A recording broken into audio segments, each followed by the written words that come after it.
For my living saint, I chose my close friend Joe Curatalo.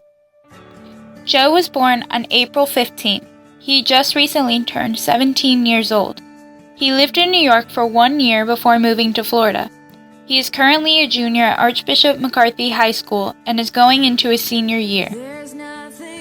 I met Joe through Second Antioch this year. He was my leader, and we have a friend in common who knew from the start that we were going to be close and connect easily. Since Antioch, Joe is who I have kept in touch with most. Joe most closely shows spiritual works of mercy.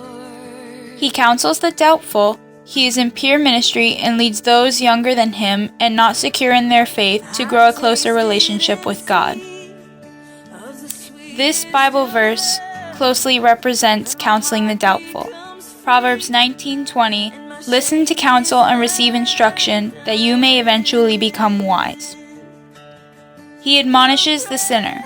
He knows when to give advice, and he knows how to give great advice. Although he may not know the situation one is going through, he advises you to talk to those who do and helps in even the simplest of ways.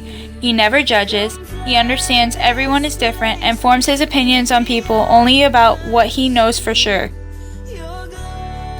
The Bible verse that most closely goes with admonishing the sinner is Matthew 7:1.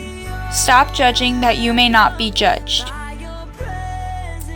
He also comforts the sorrowful.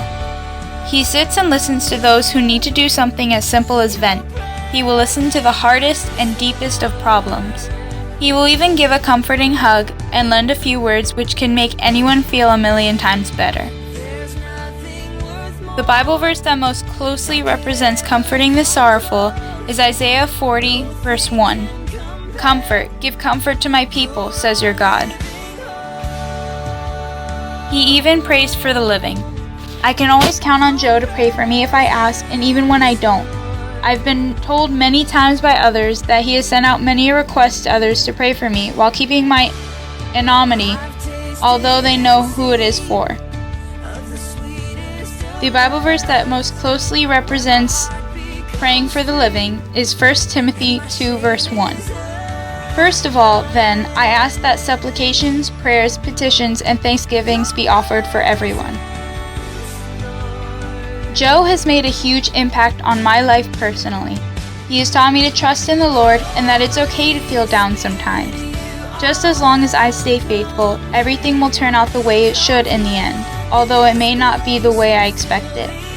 He is now one of my closest and best friends and is the best example to me of a living saint here at Archbishop McCarthy.